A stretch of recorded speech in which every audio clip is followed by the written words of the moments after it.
Hey family, my name is Luke and I'm here with Eric Freedom. I'm the head coach here at Reason Fitness. Eric is the founder of our gym, and together we have 25 plus years of experience in coaching fitness, nutrition, and wellness. And our mission here is to help develop happier, healthier people in the San Gabriel Valley or greater LA area. And today we're talking about the 5 factors of health. We are starting a new series called 10-Minute Tuesdays, where we talk about one of the 5 pillars of health. And today we're diving into nutrition. What's up, Eric? What's up, dude? How's it going, man? It's going pretty good. I think, is this our first podcast together ever? No. I think we've shared one together with other people, but this is our first one together. This is the first time we've ever done just the two of us, huh? So this is quite special. Here we go. Pound it. Fist pound it. Dude. Well, dude, in short, we'll put this shortly today. We got 10 minutes here. I'll set that timer here. It's like an AMRAP, huh? It's a 10-minute AMRAP. Because I have lots of questions and you have lots of knowledge applied. So but here's a good question to start us off, maybe. So in your experience of being a coach for the past 15 plus years.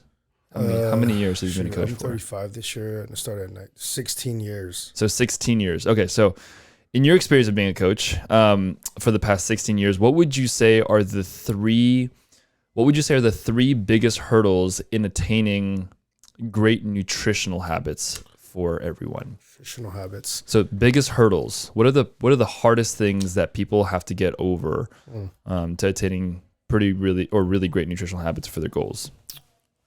That's a really good question. I think there's a lot of information out there when it comes to nutrition, right? So, I mean, you're 27 this year? I'm 27. I'm 28 this year. 20 in May. In May. Happy birthday. Thank you. 2 months early. So I mean, think about it. If you think about when you, even for you as a 27-year-old, when you really started focusing on nutrition, what age was that? I think about like actually thinking like, I want to take better care of my health by stewarding the way that I eat in a better way. When was that? What age was that? Maybe 5 years ago, and it was really not for my health. It was for performance, for my abs, right? It's to look a particular way. Yeah, right. So, okay, so it usually starts from like for some kind of aesthetic reason. Yeah, and as that evolves and you try different things, you realize, man, like you start to learn that there's a difference between eating for performance. Maybe even eating for aesthetics, and then even eating for your health, right? Usually, if you are healthy, you will look healthy, and there are different biomarkers for what it means to look healthy, right? But at the end of the day, I think, nutrition is such a complex question. So to answer your question is like what are some big hurdles? I think, I think when it comes down to it, everything is framework. And I was on a podcast the other day where someone was asking me, we were talking, it was a finance podcast, and someone was asking me when we were talking about asset classes, right? So if you're familiar with investing, actually this is a great parallel. Nutrition is a lot like investing. And when you talk about asset classes, there's a few different types, right? There's real estate. There is having cash value, so just having literally cash in the bank. That's an asset class. As well as having stocks, equities in the bank. Equities in S&P.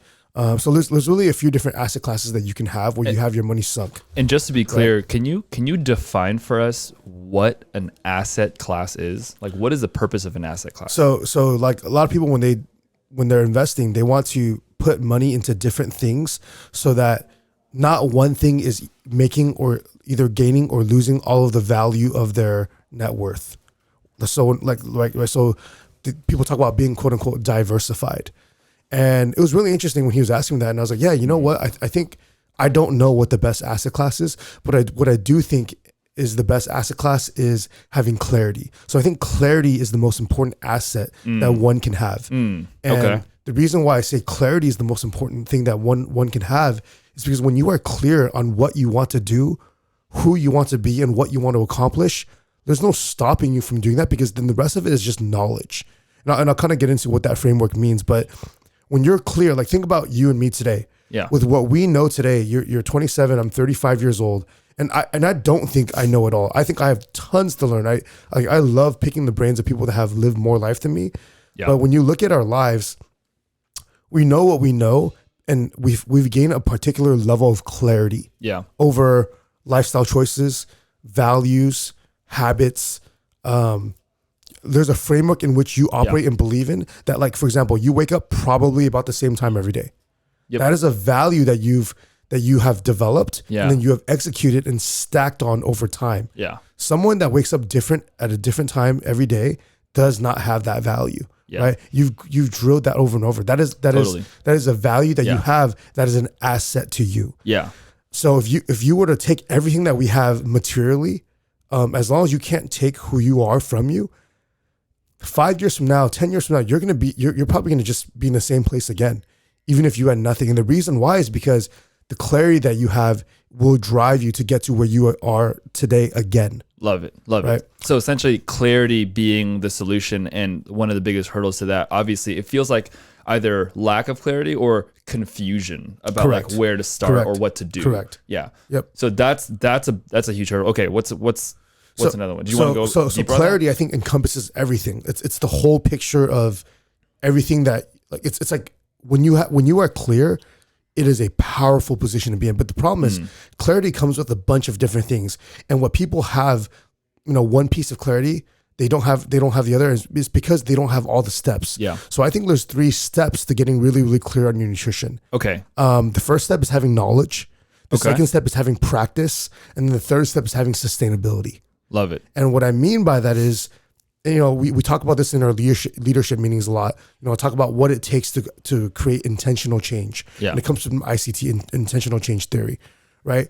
There's 4 layers to it. There's the first layer is your ideal self. It's who you want to be. It's the habits that you want to encompass. It's, I don't know, the money that you want to have, the lifestyle that you want to have, the happiness that you want to have, the social relationships that you want to have, right? Yeah, It's yeah. this idealized self of your life. Yeah. Defining. It's defining it, but it's also kind of reaching, because maybe you're not where you're at, and maybe you are. And that's when you have realized your ideal self, you're winning. Yeah. Right. The second level beyond that, the next step is to look at, well, who is your real self? Who are you actually right now? Right. And when you look at who you are right now, that's what gives you the gap between who you want to be and where you are right now. It lets you know the level at which you are sitting at. It's giving you reality. Right. And that can be really sobering, but it is a start. You have to audit. Right. The next step after that, the third step, is theory. It's getting knowledge. It's getting different opportunities and theorizing and saying, maybe I will try these things. The fourth layer beyond that is practice, right? It's you practice different things and go, okay, you know what? I like this. I don't like this. I'll keep this. I'll throw that out. You know what? I could do this for 2 weeks, but I couldn't do it for 2 months. Yeah. Or I could do this for 2 months, but I couldn't do it for 2 years. But so you're saying, so it's okay for you to try something and then not like it? Of course. Right? Because if you think about it, like, at the end of the day, like, you're not going to do the things that you don't like forever, or at least for a longer period of time. Yeah. Yeah. Right? Like imagine, like, that's why, like, diets fail. If you think about, first of all, diets are cyclical. If you look at diets are a lot like fashion, right? Think about, like, right now it's 2023. What is cool again when it comes to fashion? I think baggy is kind of coming back. Yep. Right? Like having bigger oversized shirts. Yep. That was cool. And I'm dating myself here. In the 90s, when I was growing up, everybody was wearing baggy stuff because of, like, Bone Thugs, Ice Cube, like when the hip hop rap scene was getting really big, everybody was trying to wear big clothing. Yeah. Right? Yeah. And then it went to skinny. Right? It's like, oh, everybody's trying to wear skinny jeans, right? The skate scene kind of led that. It was like skinny jeans, tapered pants. Girls were wearing, girls were all wearing skinny jeans. And then it went to, like, now flares are coming back again too. And also, like, these big, baggy, like, androgynous pants that, like, those Korean pop stars wear. Yeah. Those are like if you go to the mall, that's what all the kids are wearing now, right? So it's it's all, and it's the same thing with diets. They just call it something else. In the 90s, it was the Atkins diet. Yeah. Right? Now it's keto. In the early 90s, there was low fat, which was trending for a long time. True. Yeah. Right? And then it went into so it's always, diets are always anti something. Yeah. I'm doing low carb. Yeah. Right, carnivore diet's hot right now. Yeah. Dude, carnivore diet is the freaking Atkins diet. I'm sorry, it's the Atkins diet with no vegetables. Right? Yeah, Like, yeah. It's the same diet, right? So if you think about it, it's just South Beach, Atkins, Yeah. and then like from my own history, I tried paleo, and then when I got really like early CrossFit, hardcore paleo, hardcore zone, right? But all of those things were just me getting in knowledge, taking my L1, going through getting my kines degree and learning about different nutritional, learning about macros. I actually think that learning about macros was really terrible for me in college because I was like, oh, I can just like math this. Yeah. And then because you thought about macros all day, you forgot about micronutrients. Yeah, totally. Right. So a lot of it is it's exploring, it's getting knowledge. That's the first layer. And then it's taking that knowledge and learn, and it's like the knowledge does not stop. Yeah. Right. It's not like, oh, this is just, I'm gonna do this in the ends, right? And it doesn't mean that you should be tweaking your diet forever, but you should always be optimizing for better for the rest of your life. So the next step is practice. It's trying things, it's seeing what you like, and then going with things. But you know what? Do I like this? Can I do this for longer than a month? Can I do this for longer than a week? Will I do this for a year? And will this be sustainable forever? Totally. Right. And there's so many things that go into practice because, you like, for example, like food is so cultural too. Like you have an Indonesian background. Right. I have a Chinese background. I grew up eating rice. It is a staple part of my diet. And I honestly don't see myself giving up rice for the rest of my life. Neither do I. Right. So, but people will go on extremes. Oh, rice is bad for you. It's high glycemic. Okay. So you know what? If you have a heavy rice diet and you know that it's causing, because maybe it is like 40% of your diet, maybe consider reducing the amount for a season. Totally. Seeing how your body responds. Yeah. And then adding it back in slowly or having it in different amounts. Right. Yeah. And then to the point where you get your health markers to where you like, and then reevaluate, okay, well, where do I want to go from here? Yeah. It's practice. You're saying it's trying something. Correct. And then deciding after a certain period of time whether or not it's working. Correct. And it's asking if it fits in the big picture of what you want to accomplish. Because at the end of the day, the last step is sustainability. Can I do this forever? Totally. And the things that you usually don't want to do forever are the things that you are just not going to do. Right. I ran into a friend that I knew from like a decade ago, and he was like, "Dude, things look like gym's going really well. Like, are you doing like consulting now or something, or coaching or whatever?" And I was like, "Yeah, I am." And he's like, "And you're writing a book and like all this stuff." And then we're kind of catching up, and he's like 7 years older than me, and he starts, you know how it goes. Like, Drew has this experience a lot too, Hernandez, but. We'll go to like a social event or some kind of social setting, and you haven't seen someone for a while, and they find out like, or they realize, oh shoot, like you're here and you're a coach, and they just want to start asking you like all the questions about fitness and health. Totally. Right. And like, fix me right now. Yeah. And we're catching up, and he looks at me, he goes, "Hey, so dude, so I've been doing I've been eating 1,000 calories a day." And I was like, "Oh, okay, cool." He's like, "Yeah, I mean, as you can tell, unsolicitedly." Correct. Just walks up to you and says, "Hey, so I've been eating 1,000 calories a day." Correct. So mind you, this dude's like 5'7". He probably weighs like $185. Okay. And like, I think in his mind, he's quite overweight. So he wants to lose weight, which makes sense, right? Yeah. And he's like, "Yeah, I've been doing 1,000 calories, He's like, "I lost like 12 pounds so far." And I was like, "Wow, cool. How long have you been doing that?" And he's like, "Oh, they'll do like a year." And I had to like hold back my face from like freaking out, because I was like, "Dude, you've been eating 1,000, like you're a almost 200-pound man, and you've been eating 1,000 calories for a year." And my first thought was this: you have not been eating 1,000 calories every day for a year. Because imagine the deficit.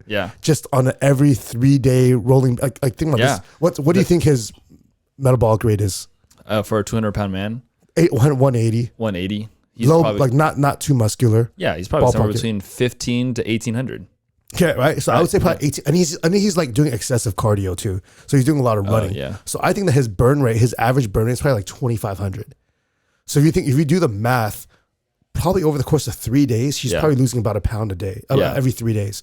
So I'm like, okay, if you divide that over the course, like 365 days divided by 100, and we're getting kind of nerdy about the math here. Yeah. But like theoretically he should be like 80 pounds. Right? Like, Yeah. I mean, after like doing that extreme of a cut, Yeah, but his yeah, body's going to make adjustments and whatnot. Yeah. And the first question I asked was, you've really done 1,000 calories a day for like a year? He goes, well, yeah, I have like some cheat days and stuff like that. And right when he says that, I go, in my mind, I'm like, okay, he doesn't understand the math. Even like doing something like that, he doesn't understand the math. Yeah. He's doing 1,000 calories maybe like Monday through Friday, but I bet you on Saturday and Sunday, he's pounding like 5,000 cal. Yeah. To make up, because he's so hungry. So in that specific case, he just doesn't have the knowledge. Correct. Right. He doesn't have the knowledge. And because he doesn't have the knowledge, he hasn't had an opportunity to even practice and figure out what's sustainable for him. Is what Absolutely. Yeah. Okay. Yeah. So it really comes down to those 3 steps. It's getting clarity first of what you want. Yeah. What do you want to accomplish? Then you start Totally. learning about it, right? And for me, the fastest track that I've seen is just getting coaching, right? Like even at this stage in my career, Totally. I'm 35 years. This is the most coaching I've got in my entire life. Yeah. I got to coach for everything, right? So if you want to grow in something, you can always learn on your own, which I do as well. I read books, and reading books is like the easiest way to gain knowledge. And Yeah. because you're basically buying someone's knowledge for like $15. Yeah. And then you get to, just as long as you have time to read it. And then you have to audit what the information means and whatnot. But having someone that can give you feedback that's knowledgeable in what you're doing, asking is really, really helpful. Totally. And then just gain as much knowledge you can, practice, Yeah. and then figure out what is the most sustainable route for you going forward that you will be happy with, that respects your own culture, that opens up you to new experiences in different cultures, Yeah. and something that you will do forever. Love it. Love it. That's 10-Minute Tuesdays, guys. We are way over the 10-minute mark, but we hope to hit the 10-minute mark next time. We'll see you guys soon. See ya.